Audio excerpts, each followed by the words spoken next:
Yang terakhir, yang perempuan yang nanti akan masuk surga, ya, yang terakhir yaitu perempuan yang ditinggal mati suaminya dan punya anak. Kemudian si perempuan itu mengurusi anaknya, dia tidak menikah lagi, dia tidak menuruti nafsunya, hanya ngurusi anaknya saja. Alasannya khasyata ayyudayau, takut anaknya terlantar, takut anaknya tidak ada yang ngurus. Itu perempuan yang terakhir yang masuk surga. Dibuat para janda-janda, ya, kalau mau masuk surga gampang, jangan kawin lagi. Nabi dawuh haramallahu ala kulli adamin al jannata ayyadkhulaha qabli. Nabi itu pernah dawuh, semua manusia itu masuk surganya nanti setelah saya. Jadi Nabi itu masuk surga duluan, baru diikuti oleh umat-umatnya. Lah, sebelum saya masuk surga, an andura an yamini, saya nengok ke sebelah kanan.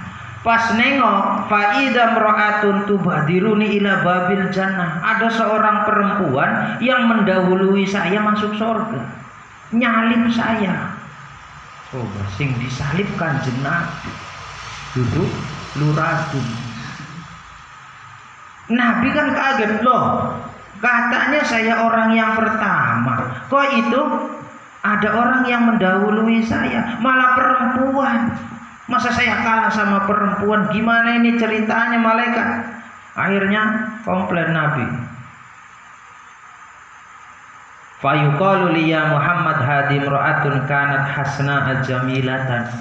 Muhammad, ya sing terima, harus terima. Perempuan ini yang balap kamu itu perempuannya cantik, perempuannya baik, tapi dia suaminya enggak ada. Dia tidak punya suami, tapi tidak menikah lagi. Coba, itu suatu jenis penyiksaan berarti. Perempuan cantik ditinggal suaminya, nggak kawin lagi, itu sebuah penyiksaan. Kalau perempuan cantik tidak menikah-nikah, ya, perempuan cantik tidak mau menikah, lah itu namanya takdir itu sih.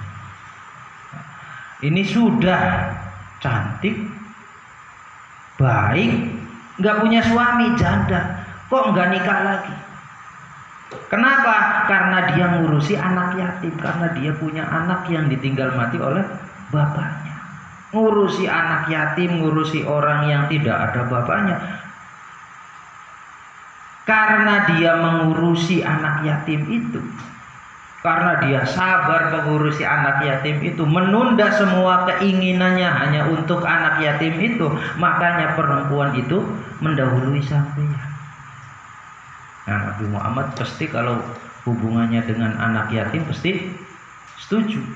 Kenapa? Karena Nabi Muhammad merasakan bagaimana menjadi anak yatim. Makanya ana wa kafilul yatim fil jannah hakadha. Saya dengan orang yang menanggung anak yatim di surga itu begini. Begini itu begini jejeran. Jadi ada dua keistimewaannya kafilul yatim. Yang pertama fil jannah, masuk surga. Yang kedua masuk surganya, di surganya bareng kayak Nabi samping-sampingan. Makanya Nabi ketika ada anak yatim pasti dilus-lus, kepalanya diusap sama anak yatim. Karena Nabi merasakan bagaimana tidak enaknya jadi anak yatim. Bahkan Nabi itu kenapa sangat kehilangan Siti Khadijah? Karena Siti Khadijah adalah perempuan pertama yang sangat memperhatikan perasaannya Nabi. Bisa menjadi suami, bisa menjadi istri, bisa menjadi seorang ibu. Sehingga begitu Siti Khadijah wafat, Nabi Muhammad oleh. Ditambah sebelumnya pamannya meninggal, ditambah sebelumnya sesudahnya kakeknya meninggal berturut-turut, sehingga tahun itu dikenang dengan Amul Huzni, tahun kesedihan. Nah, disitulah Allah sang sutradara menjalankan Nabi. Subhanalladzi asra bi 'abdihi laila minal masjidil haram ilal masjidil aqsa alladzi barakna haulah. Kenapa Allah menentukan Isra dan Mi'raj itu setelah wafatnya, setelah Nabi itu mengalami amul huzni? Di antara sirnya, di antara rahasianya adalah Allah ingin menghibur Nabi Muhammad yang sedang sedih. Jadi kalau lagi sedih, jalan-jalan. Tapi jalan-jalannya juga harus di garis bawahi asro. Asro itu alias gratisan. Bukan subhanalladzi saro. Jadi nanti kalau ada yang ngajak, aduh mas saya lagi sedih begini, ajak saya jalan-jalan, wah, itu nggak sesuai dengan Al-Quran. Wa amal arba'atul lawati finnar, adapun perempuan-perempuan yang nanti masuk surga, masuk neraka, yang pertama famra'atun badiyatul lisan ala zaujiha. Yang pertama adalah perempuan yang omongannya jelek sama suaminya. Walaupun itu sudah biasa, ada daerah yang wataknya ketika sama suami itu biasa, walaupun kasar. Mas, misalnya, kau nang ndi? Aku nang kene, lah raimu nang ndi? Walaupun biasa, itu sudah biasa sama suami istri di daerah itu biasa. Oh ya jangan begitu banget sama suaminya. In hoba anha zaujuha lam tafsun nafsaha. Ketika suaminya nggak ada, misalkan suaminya jadi kerja di luar kota, lam tafsun nafsaha, dia tidak mau menjaga dirinya. Ini perempuan yang nanti masuk surga. Wa in adoro adat, tapi kalau suaminya ada, suaminya datang pulang kampung mudik, adatku, dia hobinya moyoti. Jadi kalau nggak ada suaminya dia selingkuh, kalau ada suaminya dia menyakiti terus. Nah ini calon penghuni neraka. Bahkan lebih parah lagi, ai aghdabathu min ghairi dzambin, walaupun suaminya nggak salah. Suaminya pulang kampung mudik bawa uangnya sedikit, dimarahin, lagi capek-capeknya, kamu lama-lama di Jakarta bawa uang segini, gak usah balik sekalian. Nyampe juga belum, udah dimarahin. Itu perempuan yang nanti masuk neraka. Kata sahabat Umar bin Khattab, diriwayatkan bahwa Nabi pernah dawuh ayyuma imra'atin rafa'at sautaha ala zaujiha, barang siapa perempuan yang rofuha, yang sautuha arfa'u min sauti zauj, suaranya lebih tinggi daripada suara suaminya, gentawangan bepegaweane kan, suaranya itu gemlantang, suaminya si diem aja. Illa la'anaha kullu syai'in talat alaihi syamsu, dia akan dilaknat oleh semua makhluk yang ketika matahari keluar, semua makhluk itu keluar. Jadi makhluk yang ketika pagi hari keluar itu akan melaknat perempuan yang suaranya melebihi suara suaminya. Tapi saya karakternya begini, nah ya itu. Yang jadi masalah adalah bagaimana kita menurunkan tensinya kita, egonya kita. Emang orang rocker itu apa kalau ngomong terus harus jerit-jeritkan? Enggak kan? Yang berikutnya wa mar'atun tukallifu zaujaha ma la yatiku, dan perempuan yang memaksa suaminya, meminta kepada suaminya sesuatu yang suaminya tidak mungkin bisa ngasih.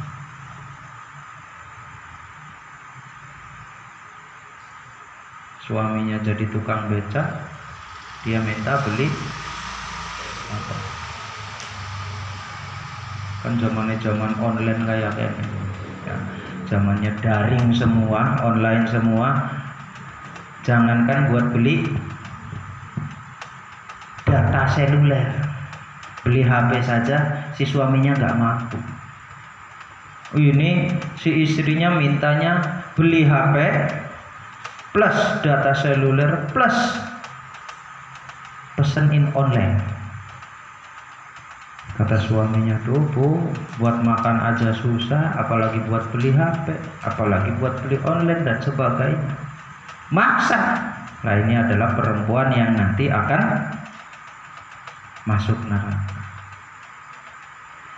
Innam ra'atan abadat ibadata ahli samawati wa alil ardi summa adkhalat ala zawjiha al-ghamma min jatin nafaqah illa ja'at yaumal qiyamah wa yaduha mahlulatun ila unukiha wa rijluha muqayyadatun wa satruha mahtukun wa wajhuha kalihun wa tu'allaqu biha malaika ghiladun syidadun yahwuna biha finnar. Kata Nabi, perempuan walaupun dia ibadahnya itu sama seperti ibadahnya ahli samawat. Jadi di langit itu banyak makhluk, tidak hanya di atas bumi, bahkan lebih banyak yang di atas langit.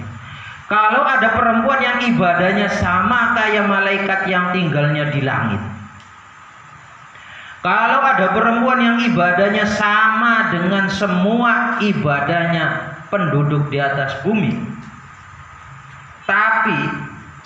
tapi dia pernah adkhalat ala zaujihal gham min jihatin nafaqah, dia pernah mempertanyakan nafkah suaminya, dia pernah komplain tentang masalah nafkah suaminya, maka besok di hari kiamat dia tangannya akan diikat dengan lehernya, diikat dengan tali, dan begitu juga kedua kakinya, kedua tangannya diikat, kemudian wajahnya memucat, wajahnya putih, dan dia akan dimasukkan ke dalam neraka oleh malaikat yang kasar, oleh malaikat yang kuat, malaikat yang tenaganya kuat, dilemparkan ke dalam neraka. Itu perempuan yang nanti akan masuk neraka. Yang berikutnya, perempuan yang nanti akan masuk neraka adalah wamro'atun la tasturu nafsaha minar rijal, perempuan yang tidak mau menutup dirinya dari laki-laki lain. Berarti harus pakai satir, harus pakai hijab. Wa tahruju min baitiha mutabarrijatan, dan kalau keluar dari rumah ditampakkan cantiknya, ditampakkan menornya, ditampakkan kalau keluar rumah dia pakai gelangnya dipakai semua, dia pakai kalung dipakai semua, dia pakai baju barunya berapa lapisan, semuanya ditampakkan. Maka perempuan ini yang nanti akan dimasukkan ke dalam neraka. Dan kata Nabi, ayyuma imra'atin tazayyanat, barang siapa perempuan yang berhias, wa tatayyabat, dan menggunakan wewangian, dan dia keluar dari rumah suaminya tanpa seizin suaminya, maka dia berjalan menuju kemarahan Allah, maka dia menuju kemurkaan Allah, hatta tarji'ah, sehingga dia kembali lagi, sehingga dia pulang. Wa qala lan dawuh sapa Nabi Muhammad sallallahu alaihi wasallam, ayyuma imra'atin utawi endi-endine wong wadon iku nazaat nyopot sapa imro'ah siyabaha ing pira-pira pakaiane imro'ah fi ghairi baitiha ing dalem liyane oma imro'ah, aitakasyafat tegese buka sapa imro'ah lil ajanibi maring pira-pira wong lanang liyan khoropo, mangka nyoek sapa Allah Gusti Allah azza malur sapa Allah wa jallalan magung sapa Allah anha saking imro'ah sitrahu ing tutupe Allah. Rawahu ngriwayataken hadis sapa Imam Ahmad wa Tabrani lan Imam Tabrani wal Hakim lan Imam Hakim wal Baihaqi lan Imam Baihaqi.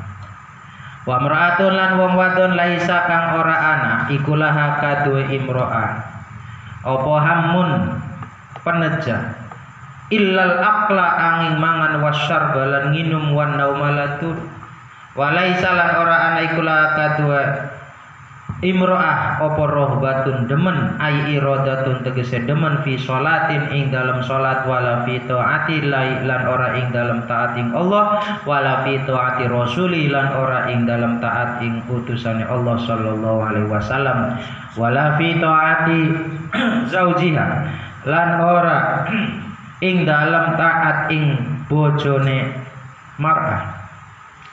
Fal mar'atu maka toy wong wadon iku idza kanat nalikane ana sapa mar'a iku bihadhi sifati kelawan iki la pira-pira sifat ail arbaati tegese pira-pira sifat papat almadmumati kang dicela kanat mangka ana sapa imro'ah iku mal'unatan dilaknat ai mub'adatan tegese diadohaken anil khairi saking kebagusan min alinari setengah saking aline neraka illa anta tuba angin tatobat sopo mar'ah ay mindalika tegese saking mengkono hadis sifat kullihi ya sekabiane dalik warwalan riwayataken sopo al-hakim hakim apa anahu ing satemene kelakuan iku qolat ngucap sopo imro'atun wong wadon lin nabi mari nabi Muhammad sallallahu alaihi wasallam anna bena ammi ing satemene anak lanange pamane isun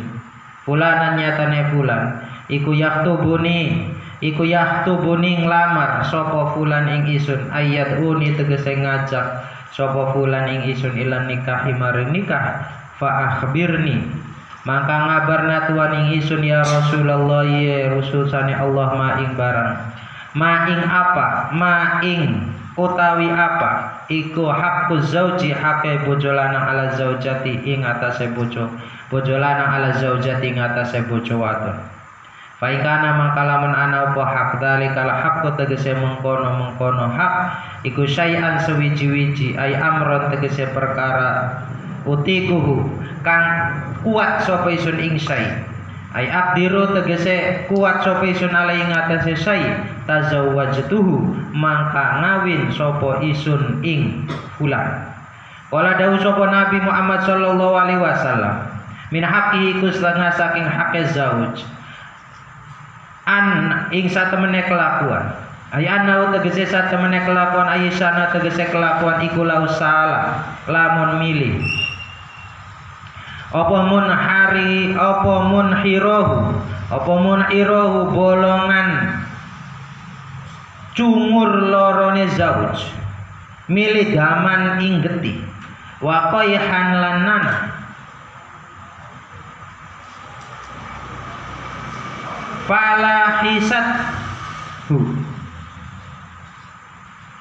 falahisatu mangka ndilat sapa zaujah ing daman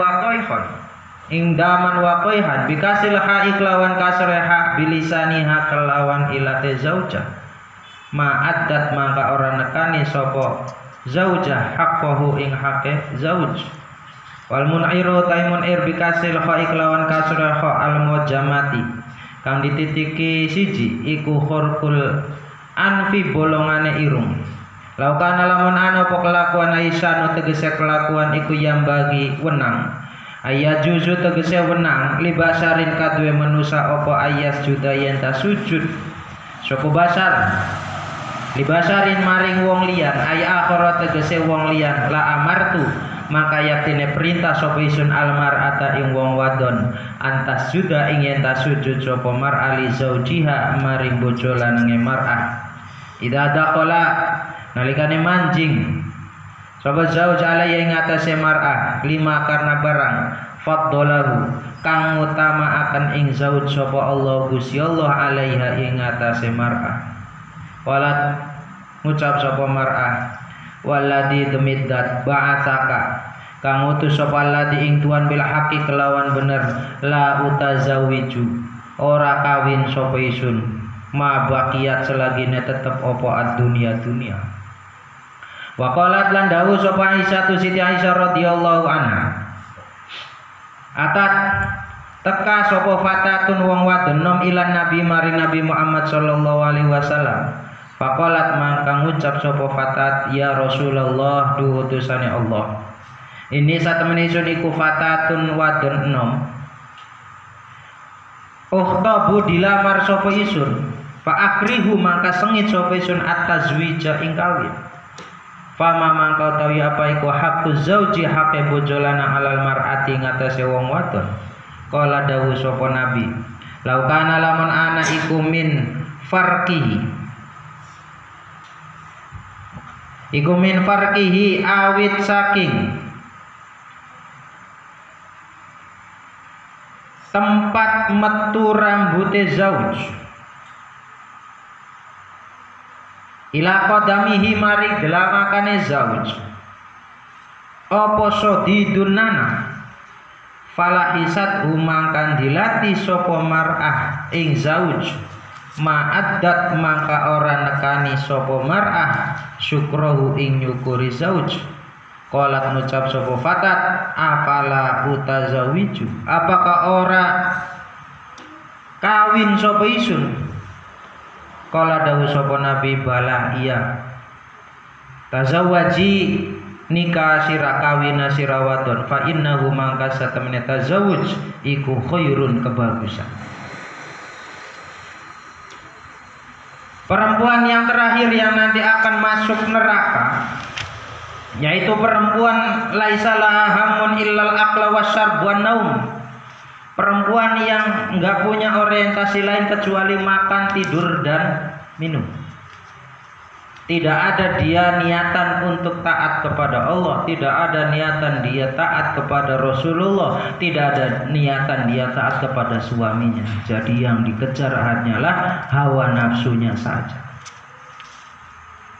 Nah, semua itu perempuan-perempuan yang tadi disebutkan nanti akan masuk neraka itu bisa selamat dengan syarat dia harus bertaubat. Taubatnya taubatan nasuha. Bahkan tadi di keterangan di atas, barang siapa perempuan yang membuka bajunya di luar rumahnya, jadi buka bajunya bukan di rumahnya orang lain, entah itu siapa, maka dia nanti di hari kiamat akan dibakar oleh Allah. Pertanyaannya kan perempuan, banyak sekali perempuan yang buka bajunya tidak di rumahnya. Berarti orang-orang yang seperti itu tanda kutip nanti akan dilaknat oleh Allah, akan dibakar oleh Allah. Ya, akan dibakar, akan diazab oleh Allah kecuali dia taubat. Pertanyaannya adalah apakah kita yang baik itu nanti di akhir umur bisa husnul khotimah? Siapa tahu yang orang-orang perempuan yang seperti itu sepanjang hidupnya selalu berbuat maksiat, tapi di akhir umurnya dia akan meninggal husnul khotimah. Dohiron, kita lihat luarnya saja, kita jangan melihat batinnya karena batin gak kelihatan. Contoh, ada seorang artis yang meninggalnya di bulan puasa. Artisnya itu terkenal dengan adegan yang begituan, tapi meninggalnya di bulan puasa. Dan dijamin oleh Allah, barang siapa yang meninggal di bulan puasa, dia akan terbebas dari siksa kubur. Wah, berarti saya harus begitu dulu? Ya enggak juga. Bagaimana kita menjaga iman kita, bagaimana kita menjaga ibadah kita sampai di akhir hayat kita. Itu yang penting. Jadi taubatnya bukan taubat sampel. Kalau bulan Ramadan banyak artis taubat, selesai bulan Ramadan kumat. Kok taubat kumat? Taubat sampel. Suatu hari Nabi pernah didatangi oleh seorang perempuan, dicurhati oleh seorang perempuan. Nabi, saya itu dilamar oleh anaknya paman saya. Saya belum jawab, tapi saya pengen tahu dulu apa sih haknya suami. Kewajiban saya itu nanti kalau jadi istri itu apa saja, supaya saya jadi istri yang solehah. Kata Nabi dijawab,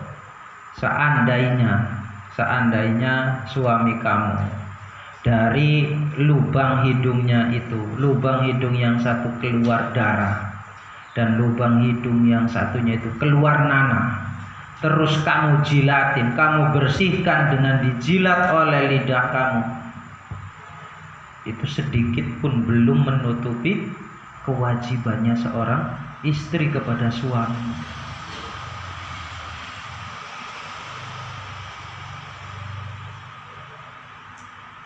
Dari hidungnya keluar darah.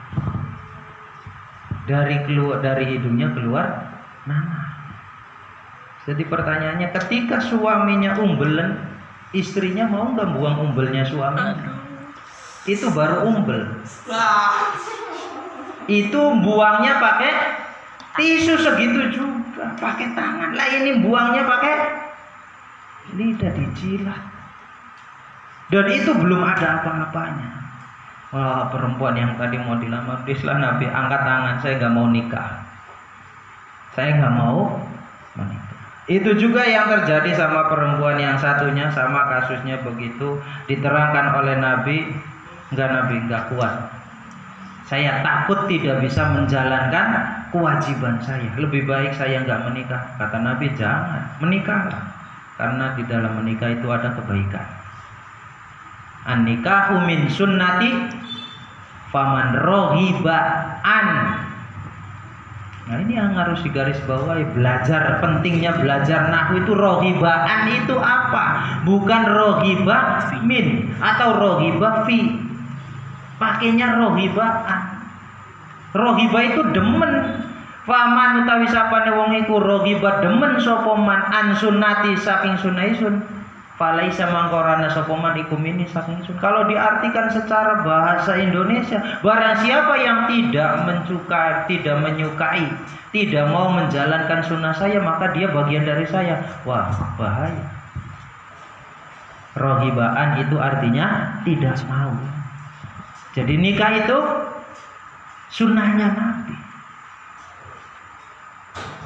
Masa jenggot dipelihara, kumis dipelihara, baju gamis kayak Nabi, kelakuan ngomong kayak Nabi, anta ana abi umi, giliran nikah nggak mau. Nikah itu sunnahnya kerja. Kalau